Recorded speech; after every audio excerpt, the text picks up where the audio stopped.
Hello friends, welcome back to the channel. और आज की वीडियो को स्टार्ट करने से पहले कुछ वर्ड्स के बारे में आपको बताता हूँ जो हाल ही के दिनों में आपने सुने होंगे।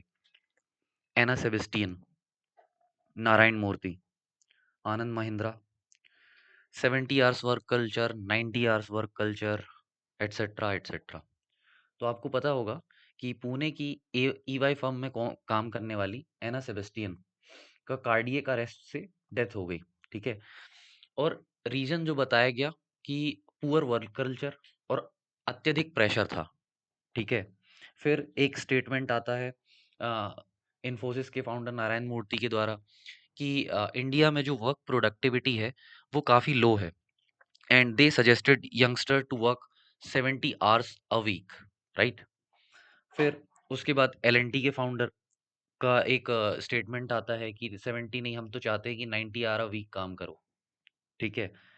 अब यहाँ पे समझने वाली बात ये है कि कॉर्पोरेट में जनरली जो वर्क होता है वो 5 डेज अ वीक होता है। तो नारायण मूर्ति के अकॉर्डिंग अगर जाएँ तो 40 मल्टीप्लाइड बाय 5, 14 मल्टीप्लाइड बाय 5 तो कितना हो गया 70। मतलब आप हर दिन 14 घंटे काम करा रहे हो।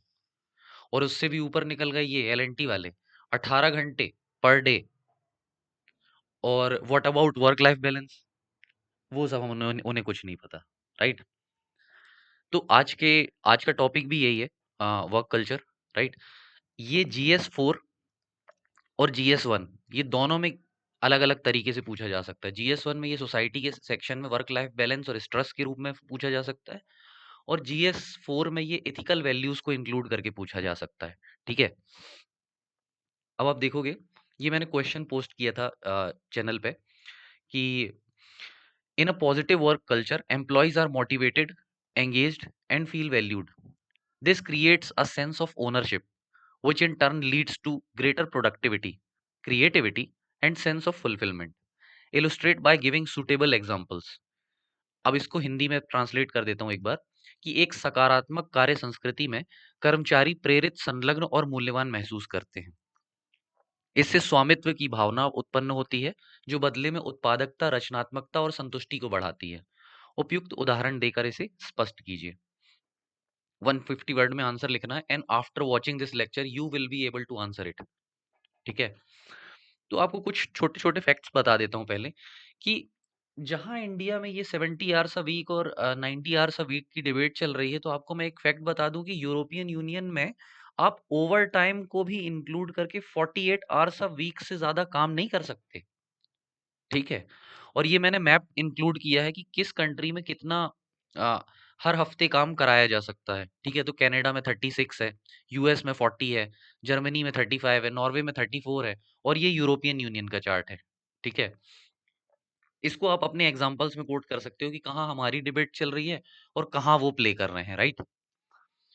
अब अगर अपन इसके डेफिनेशन पार्ट में आए कि वर्क कल्चर का ओवरव्यू क्या होता है, तो इसमें डेफिनेशन आप क्या बोल सकते हो कि ऑर्गेनाइजेशन की वैल्यू, बिलीव्स, प्रिंसिपल्स या आइडियोलॉजीज हैं। ठीक है। और अगर इन लेमन टर्म में आपको समझाऊं तो वर्क कल्चर क्या होता है, हमारे घर का वर्क कल्चर क्या है। अगर अपन बहुत छोटे से शुरुआत करें कि टाइम टू टाइम नहाना, बड़ों की रिस्पेक्ट करना, कैसे रिलेटिव्स को ट्रीट करना है, कैसे गेस्ट को ट्रीट करना है, ये सब एक वर्क कल्चर कहलाता, ये कल्चर कहलाता हमारी फैमिली का। तो उसी प्रकार जिस जगह पे हम काम करते हैं वहां का भी एक वर्क कल्चर होता है उनकी वैल्यूज के अकॉर्डिंग। ठीक है। कि पासपोर्ट ऑफिस का आपने वर्क कल्चर देखा होगा, या दूसरे गवर्नमेंट ऑफिसेज का वर्क कल्चर देखा होगा, या किसी प्राइवेट विंडो का वर्क कल्चर देखा होगा। तीनों में आपको अलग अलग डिफरेंस देखने को मिला होगा।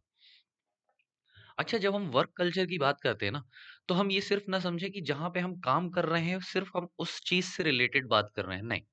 वर्क कल्चर के भी दो व्यू होते हैं, जैसा आप स्क्रीन पे देख रहे हो। पहला तो होता है काम के प्रति, और दूसरा होता है कहाँ काम किया जा रहा है।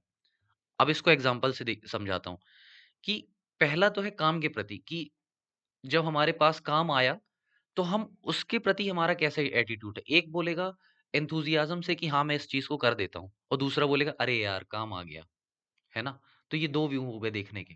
अब दूसरा होता है कहाँ पे काम कराया जा रहा है, कि वो बहुत ज़्यादा प्रेशर क्रिएट कर रहे हैं, कि इनोवेटिव चीज़ों को करवा रहे हैं। ठीक है? ये चीज़ें होती हैं वर्क प्लेस पे। तो डेफिनिशन की बात हुई और 2 व्यू की बात हुई। ठीक है? अब ये जो अब बात कर लेते हैं कि फैक्टर्स कौन से होते हैं जो वर्क कल्चर को अफेक्ट करते हैं। तो पहला तो होता है हिस्ट्री, कि ऑर्गेनाइजेशन की हिस्ट्री क्या है, जैसे कि हिरार्किकल मैनेजमेंट है क्या। फॉर एग्जांपल आप गवर्नमेंट ऑफिसेज में देखोगे तो एक हिरार्की होती है। कई बार ऐसे देखा जाता है कि जूनियर्स अगर कोई सही आर्ग्यूमेंट भी दे रहे हैं तो वो हिरार्की के कारण उस चीज को एक्सेप्ट नहीं किया जा सकता। एक सिंड्रोम होता है कि अरे हम तो सीनियर हैं, हम तुम्हारी बात कैसे मान लें। ठीक है। दूसरा होता है प्रोडक्ट। एक होती है टेक कंपनीज और एक होती है मैन्युफैक्चरिंग कंपनीज। एक ऐसी कंपनीज जहां पे इनोवेशन की जरूरत है। फॉर एग्जांपल कोडिंग देख रहे हो आप, नई नई लैंग्वेजेस आती हैं हर साल, 2 साल, 3 साल में कोई लैंग्वेज आउटडेट हो जाती है। तो जो एम्प्लॉयज हैं उनको हमेशा अपडेटेड रहना पड़ता है। तो वहां पे उनको थोड़ा सा प्रेशर का सामना करना पड़ेगा। दूसरी ओर एक मैन्युफैक्चरिंग कंपनी जहाँ एक ही टाइप की जीप बनाए जा रहे हैं वो, ठीक है, तो एक वो मोनोटोनस सा काम है, वहां पे शायद वर्क प्रेशर का सामना ना करना पड़े। तीसरा होता है मार्केट। अगर किसी चीज में बहुत ज्यादा हाई कंपटीशन है, दो कंपनीज के बीच में या चार कंपनीज के बीच में, तो आप समझना कि उधर पे वर्क प्रेशर ज्यादा ही होगा, क्योंकि उनको कंटिन्यूअसली अपडेटेड रहना है। राइट। अब इसके बाद आप जाओगे, टेक्नोलॉजी भी उसी में आ जाएगा ऊपर वाले पार्ट में। अब इसके बाद आप देखोगे स्ट्रेटेजी। तो पहला है, मान लो कोई कंपनी में रिस्क टेकिंग एबिलिटीज को इनकरेज किया जाता है और दूसरे में बहुत कॉशियस अप्रोच होती है। तो वर्क प्रेशर कहाँ पे ज्यादा होगा? तो वर्क प्रेशर कहाँ पे ज्यादा होगा? कॉशियस अप्रोच जहाँ पे होती है, जहाँ पे रिस्क टेकिंग अपॉर्चुनिटीज को इनकरेज किया जाता है ना? वहां पे तो इनोवेटिव चीजों को लेके आएंगे ना। मतलब एम्प्लॉय अपने आप को सिक्योर्ड महसूस करेगा कि हाँ मैं रिस्क ले सकता हूँ, बिकॉज मेरे पास मैनेजमेंट की बैकिंग है, कोई इशू नहीं है। ठीक है, मुझे नहीं निकाला जाएगा। राइट। फिर अगला होता है क्या? मैनेजमेंट स्टाइल्स, कि डेमोक्रेटिक मैनेजमेंट है या अथॉरिटेरियन। मतलब नीचे से बात सुनी जा रही है लोगों की कि वो क्या फीडबैक दे रहे हैं, या फिर सिर्फ अपनी सुनाई जा रही है ना? कि हमें तो नहीं पता कि आप क्या कह रहे हो, और जो हम ऑर्डर दे रहे हैं आपको वो फॉलो करना है। तो ये अथॉरिटेरियन अप्रोच हो गई, जिसको हिटलर अप्रोच भी बोलते हैं। ठीक है। और एक डेमोक्रेटिक, कि आप बताओ आपके पास क्या आइडियाज हैं, ठीक है, वी विल कंसोलिडेट इट और हम उस पे काम करेंगे। ये हो गई अपनी डेमोक्रेटिक स्टाइल। फिर नेशन का कल्चर क्या है? इंडिविजुअलिज्म को प्रमोट करता है या कलेक्टिविज्म को? तो जैसे इंडिया के केस में जाओगे तो देखोगे कि हमारे यहाँ कलेक्टिविस्ट वैल्यूज को बहुत ज्यादा प्राथमिकता दी जाती है, साथ में चलने को प्राथमिकता दी जाती है। और आपने एक कहावत सुनी होगी ना, कि अगर आपको बहुत तेज भागना है तो आप अकेले जाओ, लेकिन अगर आपको बहुत दूर तक चलना है तो आपको साथ में जाना होगा।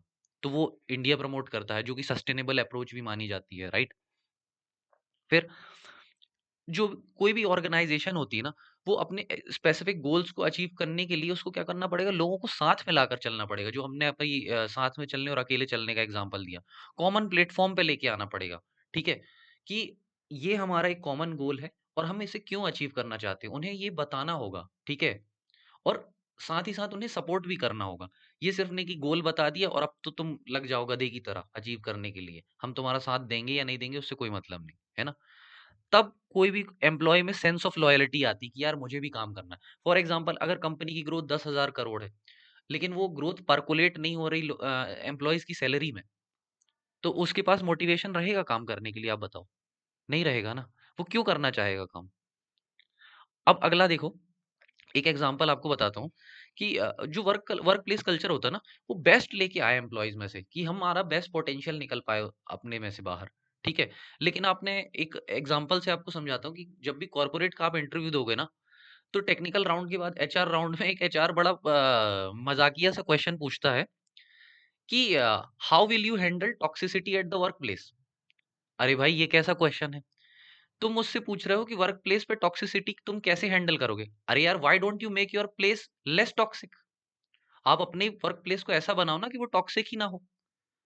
नहीं, लेकिन वो ये पूछ रहे हैं कि तुम टॉक्सिक में कैसे बनाओगे। मतलब हम toxic toxic place work place तो हमने बना रखा है, अब तुम बताओ तुम कैसे हैंडल करोगे, है ना? तो ये तो सही एटमॉस्फेयर हुआ नहीं, है ना? फिर अपने वर्क पे ध्यान देना रादर देन इंटरफेयरिंग। आप देखो, कुछ कुछ एम्प्लॉयज ऐसे होते हैं जो अपने काम से ज्यादा दूसरों की बिचिंग पे ज्यादा ध्यान देते हैं। अरे ये 5 बजे चला गया क्या ऑफिस से, या वो 6 बजे चला गया? अरे ये क्यों नहीं समझ रहा कि वो 5 बजे चला गया तो वो अपना काम कंप्लीट करके गया, और तुम 6 बजे तक सिर्फ लैपटॉप के सामने बैठे हो, कर कुछ नहीं रहे हो, है ना? तो ये भी एक चीज है। फिर कैरेक्टरिस्टिक्स क्या होती है किसी हेल्दी वर्क कल्चर की? ठीक है। पहला तो होता है इनोवेशन एंड रिस्क टेकिंग, कि हमें फियर ही ना हो और सपोर्टिव एटमॉस्फेयर हो, तब तो तुम रिस्क ले पाओगे ना। अपने एप्पल के वर्क कल्चर का एग्जांपल कई बार सुना होगा, कि वहां पे क्या होता है कि वहां पे ऐसा नहीं है कि आप डेस्कटॉप पे ही बैठ के काम करो, आप गार्डन में बैठे हो लैपटॉप लेके और आप कोड लिखो। उनको बस कोड से मतलब, उनको ये मतलब नहीं कि आप काम कैसे कर रहे हो। एक और एग्जांपल देखो आप ज़ोहो का, बहुत ही ज़्यादा फेमस चल रहा है अभी ये एग्जांपल। ज़ोहो का फाउंडर गाँव से काम करा रहे हैं लोगों को, अपने घर से काम कर रहे हैं ताकि वो कंफर्टेबल महसूस हो। अरे भाई, कोई व्यक्ति जब कंफर्टेबल होगा तभी तो क्रिएटिविटी आएगी। हम क्यों बोलते हैं कि यूरोपियन राइटर्स रेनाइसेंस के टाइम पे इतने ज़्यादा क्रिएटिव थे, और दूसरी जगह देखो मिडिल ईस्ट और इन जगह उन जगहों पे लड़ाई होती रहती थी। कहाँ पे लोग ज़्यादा क्रिएटिव होंगे? जहाँ पे लड़ाई झगड़े और ये सारी चीज़ें कम होंगी ना। अब जिन जगहों पे टेंस्ड एटमॉस्फेयर है, वो वहाँ पे लोग कैसे क्रिएटिव हो सकते हैं? वो तो सिर्फ अपने सर्वाइवल पे ध्यान देंगे। जब आदमी सर्वाइवल से ऊपर उठता है तब वो क्रिएटिविटी पे ध्यान देता है। ठीक है? फिर attention to details, small things पे ध्यान देना कि अ, छोटी-छोटी चीज़ों पे कि अगर कोई कॉफ़ी वेंडिंग मशीन का उपयोग कर रहे हैं एम्प्लॉइज़, तो वो ठीक हालत में है कि नहीं? ठीक है? पंचिंग मशीन ठीक हालत में है कि नहीं? ये हैं बहुत छोटी-छोटी चीज़ें, लेकिन एम्प्लॉइज़ इरिटेट होंगे उससे या नहीं होंगे, ये डिपेंड करता है उन चीज़ों पे भी। ठीक है? आप और भी एग्ज़ाम्पल उसमें ऐड कर सकते हो। फिर पीपल ओरिएंटेड होना चाहिए। ठीक है? पीपल ओरिएंटेड का मतलब है, फॉर एग्जांपल अगर मेरी प्रोडक्ट बेस्ड कोई कंपनी है जिसमें मैं कोई प्रोडक्ट दे रहा हूँ लोगों को, ठीक है? तो पहली चीज़ तो ये समझनी चाहिए कि व्हाट दे वांट, लोग क्या चाहते हैं और हाउ दे वांट, किस फॉर्म में उस चीज़ को वो चाहते हैं। ये नहीं कि हम जो देना चाहते हैं हम देंगे, नहीं, लोगों की क्या रिक्वायरमेंट है। जो बोलते हैं ना bottom up approach, bottom up approach मतलब नीचे से डिमांड जा रही है और ऊपर तक पहुंच रही है, फिर then they are creating product और उसको वो नीचे लेके जा रहे हैं। ऐसा नहीं है कि भाई हमारे पास तो प्रोडक्ट है और हम तुमको ये बांट रहे हैं। अरे समझो तो कि उनकी नीड क्या है। ठीक है? टीम ओरिएंटेड, कलेक्टिव होना चाहिए, उन्हें पता होना चाहिए कि जो वीक परफॉर्मिंग लिंक भी जो है, सबसे कम जो परफॉर्म कर रहा है एम्प्लॉय, वो भी क्यों कम परफॉर्म कर पा रहा है, उसका इशू क्या है, वो रिजॉल्व करे। फिर एग्रेसिवनेस, अब एग्रेसिवनेस जो होनी चाहिए ना, वो गोल को अचीव करने में होनी चाहिए, कॉमन गोल के प्रति। ये नहीं, एग्रेसिवनेस का मतलब ये नहीं कि एक दूसरे से लड़ रहे हैं। समझ रहे हो? कि एक वर्क प्लेस पे बैठे, एक फाइल मैंने पकड़ रखी, एक फाइल तुमने पकड़ रखी है और एक दूसरे से लड़ रहा है कि अरे ये मैं नहीं करूँगा, वो नहीं करूँगा। ये टालने वाला काम होता है। ठीक है? अब अगला फीचर क्या होता है हेल्दी वर्क कल्चर का, कि इंटरपर्सनल रिलेशंस, इमोशनल सपोर्ट का काम करता है ये, कि जब एक लो फील कर रहा है तब दूसरा मोटिवेट करे और बताए कि क्या कैसे हम चीज़ों को अचीव कर सकते हैं। ठीक है? फिर टाइमली वर्क कंप्लीशन हो, फिर इम्पार्शियलिटी एंड ऑब्जेक्टिविटी, जो डिसीजन मेकिंग हो वो इम्पार्शियल और ऑब्जेक्टिव फैक्ट्स के आधार पर हो। ऐसा ना हो कि किसी का बैकग्राउंड कैसा है, उसने पास्ट में कैसा किया है, उसके बेसिस पे नहीं डिसीजन लेना चाहिए। अदरवाइज़ वो तो डिमोटिवेटिंग हो जाएगा। फिर पार्टिसिपेटिव डिसीजन मेकिंग, जब आप डिसीजन ले रहे हो तो अपने बाकी के टीम मेंबर्स का भी कंसेंसस लेके चलो, भले वो आपसे जूनियर हो, चाहे सीनियर हो। ऐसा नहीं होना चाहिए कि अगर मैं सीनियर हूँ तो वो कुछ भी कह रहा है, वो गलत कह रहा है। जब ये सारी चीज़ें मिला के चलते हैं तब टीम बहुत अच्छा परफ़ॉर्म करती है। फिर थ्री वे कम्युनिकेशन होना चाहिए। टॉप लेवल जो मैनेजमेंट है, मिडल लेवल मैनेजमेंट है और लोअर लेवल मैनेजमेंट है, इनके बीच में, ठीक है? जो बार-बार हम बात करते आ रहे हैं कि बॉटम अप अप्रोच। फिर पंक्चुअलिटी होनी चाहिए गोल को मैनेज करने के लिए, but not at the mental cost में। पंक्चुअलिटी का मतलब ये नहीं होना चाहिए कि तुम्हारा मेंटली डिस्टर्ब हो जाए व्यक्ति। अब वही एल&टी चेयरमैन का एक स्टेटमेंट देखिए, मैंने पिक लगाई है इसमें, कि इन्होंने स्टेटमेंट दिया कि regret I am not able to make you work on the Sundays. मतलब ये चाह रहे हैं कि संडेज़ में भी वर्क कर ले व्यक्ति, ठीक है? और इनका एक और स्टेटमेंट है ना, how long can you stare at your wife, ठीक है? तो हद है, ये किस टाइप का स्टेटमेंट है? अगर आप संडे को भी काम करा रहे हो तो वर्क लाइफ बैलेंस का मतलब क्या हुआ फिर? ठीक है? क्योंकि ग्रोथ तो परकोलेट हो नहीं रही ना नीचे। The company is growing at the cost of employees, but what they are getting? Same salary, no hike, right? फिर कॉर्डियलिटी एंड रिस्पॉन्सिवनेस होनी चाहिए। अब ये गवर्नमेंट ऑफिसेज़ में भी देखते हो कि कोई ऑफिसर अपने ऑफिस को इस तरीके से मेंटेन किया है कि कोई फरियादी अगर उसके ऑफिस में कोई रिक्वेस्ट लेके जाता है, तो वो बहुत आसानी से और बहुत ईज़िली सॉल्व होती है। और उसके उल्टे कोई-कोई ऑफिस में ऐसा होता है कि लंच हो गया, 2:30 बज गए, अब तो काम नहीं कर सकते, दोपहर के बाद आना। देखा होगा आपने, इट इज़ वेरी प्रैक्टिकल, और हर दूसरे-तीसरे ऑफिस में ये देखने को मिल जाता है, राइट? फिर परफॉर्मेंस इवैल्यूएशन और रेक्टिफिकेशन कर पा रहे हैं कि नहीं मिस्टेक्स का। फिर मोटिवेटेड वर्कफोर्स होनी चाहिए। तो आपने कई बार एक एग्जांपल देखा होगा जो इंटरव्यूज़ में भी पूछते हैं कि what is the difference between leader and manager, ठीक है ना? लीडर का मतलब नेतागिरी से मतलब नहीं है, leader who leads from the front, ठीक है? जो सबको टीम को साथ में लेके चलता है। ठीक है? उसे ये पता होता है कि पर्सनल ग्रोथ भी करे एम्प्लॉयी और कंपनी की ग्रोथ भी हो, है ना? तो ये डिफरेंस है एक लीडर में और एक मैनेजर में, ठीक है? कि बेस्ट निकाल पाए वो अपने प्लेयर्स में से, राइट? आपने एग्जांपल देखा होगा कि वर्ल्ड कप में रोहित शर्मा टीम को ये बताना कि तुम फास्ट खेलो, उससे बेटर है कि कैप्टन खेल के दिखाए फास्ट। टीम अपने आप खेलेगी और उसने करके भी दिखाया था 50 ओवर वर्ल्ड कप में, ठीक है? फिर प्रोडक्टिविटी हो, स्किल अपग्रेडेशन पे ध्यान दिया जाए कि हमारे जो एम्प्लॉइज़ हैं वो सीख पा रहे हैं या नहीं सीख पा रहे हैं, ठीक है? फिर कंडक्टिव वर्क एनवायरनमेंट हो, जलनखोरी ना हो 2 एम्प्लॉइज़ के बीच में। मान लो एक को अवार्ड मिल गया, एक को मान लीजिए डीसी साहब ने अवार्ड किया कि बहुत अच्छा काम किया, पता चला दूसरा जल गया कि अरे इसको तो अवार्ड मिल गया। तो वो अपने आप को इम्प्रूव करने की जगह टाँग खींचने में ध्यान दे रहा है पूरा-पूरा कि मैं कैसे इसकी टाँग खींच दूँ, तो ये भी नहीं होना चाहिए। फिर क्वालिटी सर्विस डिलीवरी वो तब होती है जब आप वर्क को वर्कशिप समझो। जो मैंने बोला ना वर्क के प्रति आपका नज़रिया कैसा है, कि कोई काम आया तो आपको ये सोचना है कि हम बेस्ट तरीके से इसको रिज़ॉल्व कैसे कर पाएँ। ये ना सोचे कि अरे यार ये काम आ गया इसको मैं टाल कैसे लूँ? 15 दिन और कैसे इसको टाल दूँ ताकि ये काम मेरे से अलग ही हो जाए। ठीक है? आपने देखा होगा ऑनलाइन जो ग्रीवियंस रिड्रेसल होता है ना, तो उसमें टिकेट्स रेज़ करनी पड़ती है कि लाइट नहीं आ रही, खंभा टूट गया, ये है, वो है। तो आपने देखा होगा कई ऑफिसर्स उस चीज़ को ठीक करने की बजाय वो टिकट को फ़ोर्स क्लोज़ कर देते हैं, कि हाँ भाई खंभा तो ठीक हो गया और जब आप देखोगे खंभा वो टूटा का टूटा डला रहता है। तो ऐसी चीज़ें भी हो रही हैं, ठीक है? फिर ये इतना डिस्कस करने के बाद अब आप जो गुड वर्क कल्चर है उसके एग्ज़ाम्पल्स तो आप समझ ही गए। उसी का उल्टा होता है features of poor work culture जो कि आपकी स्क्रीन पे दिख रहा है, ठीक है? इनएफिशिएंसी चलता है एटीट्यूड कि मान लीजिए कहीं गार्बेज का अंबार लगा पड़ा हुआ है और आपके ऑफिस के अंदर आती है वो चीज़ और आप चाहो तो उसको उठवा सकते हो। लेकिन नहीं पड़ा है, चल रहा है, चलने दो, कौन देख रहा है, ठीक है? जब सीनियर ऑफिसर आके डाँटेगा तब अलग कर देंगे। तो ये एटीट्यूड बहुत ही नेगेटिव वर्क वर्क कल्चर दिखाता है।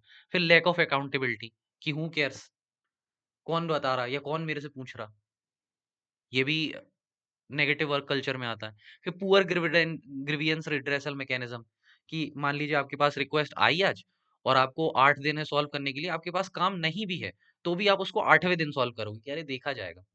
अरे अगर आप दूसरे दिन ही उसको सॉल्व कर दो तो जिसने रिक्वेस्ट रेज़ की है, वो कितना खुश होके जाएगा और वो सोचेगा कि कितना एफिशिएंट ऑफिस है, ठीक है? फिर इम्प्रॉपर बिहेवियर आपने देखा होगा कुछ ऑफिसर्स अगर उनके ऑफिस में कोई व्यक्ति रिक्वेस्ट लेके आता है तो बाकायदा उनको चेयर ऑफर करते हैं, उनसे पूछते हैं कि कैसे हो आप? पानी ऑफ़र कर रहे होते हैं, मतलब एक कर्टेसी और एक दूसरा होता है कि हमको किंग समझ लेते हैं कि नहीं हम तो किंग हैं इस ऑफ़िस के। No you are not the king, you are public servant, ठीक है? फिर कॉन्फ्लिक्ट को कैसे रिज़ॉल्व किया जाता है वहाँ पे? फिर नेपोटिज़्म और फ़ेवरेटिज़्म तो नहीं हो रहा है कि वहाँ पे जो अप्रेज़ल हो रहा है, परफ़ॉर्मेंस इवैल्यूएशन हो रहा है, वो किसी की अप्रोच से तो नहीं हो रहा है कि चाचा विधायक है हमारे, कि हम फ़ोन लगवा देंगे, तो सही हो जाएगा सब काम, ऐसा तो नहीं हो रहा ना। अगर आपकी परफ़ॉर्मेंस के बेस पे हो रहा है तो वो सही है और अगर वो नेपोटिज़्म और फ़ेवरेटिज़्म चल रहा है इसमें तो वो गलत है। फिर एलिटिज़्म, रूड बिहेवियर, बात करने का तरीका, क्या कर लोगे, कैसे कर लोगे, ये तरीका नहीं होता बात करने का। जिसको बोलते हैं ना power corrupts and absolute power corrupts absolutely. तो वो बोलते हैं कि अगर आपको if you want to test a man's character give him power. इसमें आप वुमन भी जोड़ लेना, वो तो एक कहावत है if you want to test a man's character. किसी भी व्यक्ति का कैरेक्टर आपको टेस्ट करना हो तो आप उसको थोड़ी-सी पावर दे के देखो। उसके बाद वो कैसा अ रिस्पॉन्स करता है, लोगों से कैसा बिहेव करता है, वो डिपेंड करेगा कि उसका एक्चुअल नेचर कैसा है। फिर रेड टेपिज़्म, आपने देखा होगा भोला राम का जीव एक कहानी है हरिशंकर परसाई की, जिसमें वो पेंशन लेने की कगार में आता है और पेंशन लेते-लेते ही मर जाता है, लेकिन उसकी पेंशन रिलीज़ नहीं होती कभी, कि एक फाइल इस ऑफ़िस में गई, दूसरे में गई, तीसरे में गई, चौथे में गई। स्टेटस को चलता है एटीट्यूड, जब तक चल रहा है चलेगा। करप्शन, रेंट सीकिंग कि पहले पैसा दो फिर फाइल आगे बढ़ाएँगे, ठीक है? ये सब नेगेटिव वर्क कल्चर की निशानी है। एपैथी कि मान लो कोई चीज़ पड़ी है, मैनू की, मेरे को क्या फ़र्क पड़ता, पड़ी रहने दो, है ना? फिर वर्क एज़ बर्डन कि कोई चीज़ कि काम आ गया, ये रोने लग गया, अरे फिर काम आ गया, एक और काम आ गया, मैं समोसा तो खा ही नहीं पाया अपना। तो ये नेगेटिव वर्क कल्चर की निशानी है। फिर रीज़न क्या होते हैं पुअर वर्क कल्चर के कि क्यों ऐसे आलसी से हो जाते हैं या क्यों काम नहीं करना चाहते? कि परफॉर्मेंस इवैल्यूएशन नहीं हो रहा है और जॉब सिक्योरिटी, इन दोनों चीज़ को आप एक साथ मिला के देखो कि इमेंस जॉब सिक्योरिटी है कि कोई हमें नौकरी से निकाल ही नहीं सकता, ठीक है? और परफॉर्मेंस इवैल्यूएशन भी नहीं हो रहा कंटीन्यूअस इंटरवल्स पे, तो वो क्या सोचेगा? नहीं करना काम, कोई क्या ही कर लेगा, राइट? फिर प्रोसेस ओरिएंटेशन कि प्रोसेस की तरफ बहुत ध्यान देना कि 1 से 2 के बाद जाएगी और 2 के बाद 3 के पास जाएगी। अगर आप 1 से डायरेक्ट 3 को भेज सकते हो, तो वो आउट ऑफ द बॉक्स नहीं सोचेंगे। वो सोचेंगे कि भाई पहले 2 तक हम पहुँचा दें, फिर 2 देख लेगा 3 तक पहुँचाना है कि नहीं। मतलब टाल दो काम को, कि इस पे टाल दो, इसके कोर्ट में बॉल डाल दो, फिर ये देखेगा इसको करना होगा करेगा, नहीं करना हो नहीं करेगा। तो ये भी सही चीज़ नहीं है। फिर लैक ऑफ परफॉर्मेंस अकाउंटेबिलिटी, फिर सीनियॉरिटी सिंड्रोम कि हम तो सीनियर जैसा कि मैंने ऊपर बताया, ठीक है? फिर रिसोर्स क्रंच, कई बार कुछ ऑफिसेज़ में इनएफिशिएंसी का कारण रिसोर्सेज़ भी होते हैं कि उनके पास उतने रिसोर्सेज़ ही नहीं है और जनता ज़्यादा है, ठीक है? पॉपुलेशन ज़्यादा है और रिसोर्सेज़ कम है। तो अगर ये सिचुएशन बनेगी तो ऑलरेडी इनएफिशिएंसी आ ही जाएगी। जैसे आप ने कई बार पुलिस पर्सनल्स का एग्ज़ाम्पल्स देखा होगा कि हमारे यहाँ रिसोर्स क्रंच है और लोगों की संख्या ज़्यादा है, तो सिक्योरिटी प्रोवाइड करने में भी इश्यूज़ आते हैं, राइट? फिर ट्रेनिंग ही नहीं है। अब मान लो चैट जीपीटी और new technology AI based technology अगर आ जाए गवर्नमेंट ऑफिसेज में, लेकिन उनके एम्प्लॉयज को पता ही नहीं है कि इनको प्रॉपर कमांड कमांड कैसे दी जाती हैं, तो आप बताओ कैसे वर्क करेंगे वो लोग? तो ट्रेनिंग का अभाव है। फिर ब्यूरोक्रेटिक एपैथी, जो वही भोला राम का जीव वाली कहानी को मैंने बताया, राइट? अब वेज टू इम्प्रूव, कैसे इम्प्रूव कर सकते हैं वर्क कल्चर? तो प्री एंट्री और मिड करियर ट्रेनिंग, जैसा कि बोला जाता है ना, परफॉर्मेंस इवैल्यूएशन करो 15 साल और 30 साल के बीच में। अगर आपको दिख रहा है कि ये इनएफिशिएंट है, तो आप जबरदस्ती वीआरएस दिलवा दो, ठीक है? या फिर आप बोलो कि आप अपनी स्किल्स को इम्प्रूव करो। सेंसिटिव ट्रेनिंग कि एम्पैथी को इनकलकेट करके रख सकें वो। समझ सके कि सामने वाला बोलना क्या चाह रहा है। मान लो किसी के घर में चोरी हो गई और आप हँस रहे हो, दाँत निकाल रहे हो, तो आप समझ नहीं पा रहे ना कि वो किस कंडीशन में है। उसका तो पूरी जमा पूँजी चली गई, राइट? पब्लिक हियरिंग कि जन सुनवाई टाइप के कार्यक्रम लगाए जाएँ, ठीक है? और उनसे हर हफ्ते के हफ्ते सुना जाए कि उनकी इश्यूज़ क्या आ रहे हैं, फीडबैक उसी का पार्ट है, ठीक है? फिर पब्लिक सर्विस गारंटी, जैसे मध्य प्रदेश में एक कानून है, मध्य प्रदेश लोक सेवाओं की गारंटी एक्ट, उसमें एक पर्टिकुलर टाइम के भीतर एक पर्टिकुलर सर्विस को डिस्पोज़ किया जाना पड़ेगा, ठीक है? ये ऐसा प्रावधान है। फिर परफॉर्मेंस लिंक पे, जैसे प्राइवेट सेक्टर में अप्राइज़ल सिस्टम होता है कि साल के अंत में, अभी अप्राइज़ल का मौसम चल भी रहा है, फ़ेब वाला आएगा, कि किसने कैसी परफॉर्मेंस की वो बताएगा और उस हिसाब से उनका बैंड डिसाइड होता है कि ए बैंड मिल रहा है उसको, बी बैंड मिल रहा है या सी बैंड मिल रहा है या डी बैंड मिल रहा है। उस हिसाब से उनका हाइक होता है, सैलरी हाइक, ठीक है? फिर सीसीटीवी सर्विलेंस, ये काम चोरी करने वालों के लिए सबसे बेस्ट है कि आप सीसीटीवी लगा दो और देखो ये काम कर भी रहे हैं या नहीं कर रहे हैं। क्या करते रहते, जूस-वूस तो नहीं पी रहे हैं बैठे-बैठे दिन भर, ठीक है? और काम-वाम कुछ कर नहीं रहे हैं। तो ऐसी चीज़ें तो नहीं हो रही हैं, ठीक है? फिर उसके बाद प्राइवेट सेक्टर का पार्टिसिपेशन, जैसे ऑर्डिनेंस फैक्ट्री का प्राइवेटाइज़ेशन हो रहा था या और भी गवर्नमेंट सेक्टर्स की चीज़ों को प्राइवेटाइज़ कर रहे हैं। उसका कारण ये है इनका कि जब प्राइवेट प्लेयर आते हैं ना, तो लोगों के पास सर्विस के ऑप्शन बढ़ जाते हैं, ठीक है? लोगों के पास सर्विस के ऑप्शन बढ़ जाते हैं। फॉर एग्ज़ाम्पल इलेक्ट्रिसिटी में अगर डिफरेंट प्लेयर्स हैं, तो वो दूसरे डिस्पैच वाले से इलेक्ट्रिसिटी ले लेंगे, ठीक है? फिर लीडरशिप, आप लीडरशिप करके दिखाओ rather than just saying it, ठीक है? रिकॉग्निशन करो उनकी अ, काम का, कि अगर किसी ने अच्छा काम किया ना, तो आप जब तक उसको अवार्ड नहीं करोगे और रिवॉर्ड नहीं करोगे ना, तो बाकी लोगों में एक एक डोमिनो इफेक्ट आप नहीं क्रिएट कर पाओगे, राइट? फिर अकाउंटेबिलिटी हो उनके एक्शंस की, बहुत ज़्यादा डिस्क्रिशनरी पावर ना हो, ठीक है? ये तो हुए कैसे इंप्रूव कर सकते हैं। गवर्नमेंट ने क्या एक्शन लिए कि 360 डिग्री परफॉर्मेंस इवैल्यूएशन हो, 360 डिग्री मतलब ओवरऑल, ठीक है? ये होता है 360 डिग्री। फिर परफॉर्मेंस मैनेजमेंट सिस्टम बनाया उनने। फिर बायोमेट्रिक अटेंडेंस की, आप थंब लगाओ और उसके बाद अटेंडेंस हुई कि नहीं पता लगेगा। उससे ये जो बोगस चीज़ें होती हैं वो अलग हो जाएँगी, जिसको क्या बोलते हैं, इंजीनियरिंग की टर्म्स में प्रॉक्सी अटेंडेंस बोलते थे, राइट? फिर जेंडर एम्पावरमेंट करो कि जेंडर का इक्वल रिप्रेजेंटेशन रहेगा, क्योंकि वो सेंसिटिव रहेंगी उनके इश्यूज़ के रिगार्डिंग। सिटीज़न चार्टर, लोगों को पता हो कि उन्हें कौन-सी सर्विसेज़ किस टाइम पे डिलीवर होनी है। तो जब उन्हें इन चीज़ों का आइडिया रहेगा, तो वो क्या करेंगे? वो डिमांड करेंगे, राइट? फिर ई गवर्नेंस लेके आओ, ज़्यादा से ज़्यादा चीज़ों को इलेक्ट्रॉनिक फॉर्म में करो, जिससे कि मैनुअल इंटरवेंशन और पेपर वर्क खत्म हो जाए। ताकि धांधली की आशंका ही ना हो। जैसे पहल है, ठीक है? पहल है और कौन-सी हैं? जनधन आधार, ठीक है? जैम ट्रिनिटी, ठीक है? जनधन आधार ट्रिनिटी। फिर लेटरल एंट्री लेके आओ कि प्राइवेट सेक्टर के जो एक्सपर्ट्स हैं, उनको लेके आओ गवर्नमेंट सेक्टर में सीनियर लेवल पे या मिड सीनियर लेवल पे। तो उससे क्या होगा कि वो अपना एक्सपीरियंस लेके आएँगे और चीज़ों को और अच्छे से बनाने की दिशा में काम कर पाएँगे। फिर सिविल सर्विस अवार्ड करो, ठीक है? फिर न्यू इंडिया मंथन बनाया उनने, फिर प्रगति बनाया proactive governance and timely implementation के लिए, ठीक है? प्रगति पोर्टल। अब कुछ सक्सेस स्टोरीज़ हैं, जैसे कि अहमदनगर के डीसी हैं अनिल कुमार, वो उन्होंने इंश्योर्ड किया क्या single window system for scientific record keeping के लिए। फिर इसरो में अपन देखते हैं कि इसरो भी एक टाइप की गवर्नमेंट एजेंसी ही है, बट उसकी परफॉर्मेंस और वर्सेस डीआरडीओ की परफॉर्मेंस में आप देखो बहुत ज़्यादा अंतर आपको दिखेगा, ठीक है? कि जैसे इनने मंगलयान और ये चंद्रयान वगैरह लॉन्च कर दिया और इन्होंने सैटेलाइट से इस तरीके का मैकेनिज़्म बनाया है कि ना सिर्फ वो खुद के सैटेलाइट लॉन्च कर रहे हैं, वो दूसरों के सैटेलाइट भी लॉन्च कर रहे हैं और रेवेन्यू कमा रहे हैं उससे, राइट? पासपोर्ट सेवा केंद्र का बार-बार एग्ज़ाम्पल आता है कि इतनी बढ़िया सर्विस प्रोवाइड कर रहे हैं। क्या हुआ है इसमें इन्होंने प्राइवेट प्लेयर्स को इंक्लूड कर दिया। आई गेस टीसीएस है इसका प्राइवेट प्लेयर में, ठीक है? फिर गूगल का एटमॉस्फेयर जो मैंने पहले ही बताया कि होलिस्टिक हेल्दी एनवायरनमेंट प्रोवाइड करता है, ठीक है? और बैंगलोर का एक एग्ज़ाम्पल है कि deputy commissioner of south east division in Bangalore selected 9 police officials for best performance and award holiday packages. तो ये कितना सही है। अब इससे वही तो क्रिएट होता है ना जिसकी अपन बात कर रहे थे डोमिनो इफेक्ट कि लोग बाकी लोग भी बोलेंगे कि यार यार मैं भी बढ़िया काम करूँगा जिससे कि मैं भी ये चीज़ जीत पाऊँ। अब वेज़ क्या होता है प्रमोट करने का हेल्दी वर्क कल्चर जो ऊपर बात की लगभग वही पॉइंट है कि पॉजिटिव वर्क एनवायरनमेंट क्रिएट करो जिससे हायर प्रोडक्टिविटी हो। अपन हमारे यहाँ पता बात क्या हो रही है हमारे यहाँ नंबर ऑफ आवर्स पे बात हो रही है कि 70 घंटे काम कर लो 90 घंटे बात कर काम कर लो। अरे you should talk about work productivity. अभी रिसेंट एक पॉडकास्ट है आनंद महिंद्रा और पालकी शर्मा उपाध्याय की फर्स्ट पोस्ट पे। आनंद महिंद्रा ने उसमें वर्क प्रोडक्टिविटी पे ध्यान देने की बात की, आवर्स पे नहीं।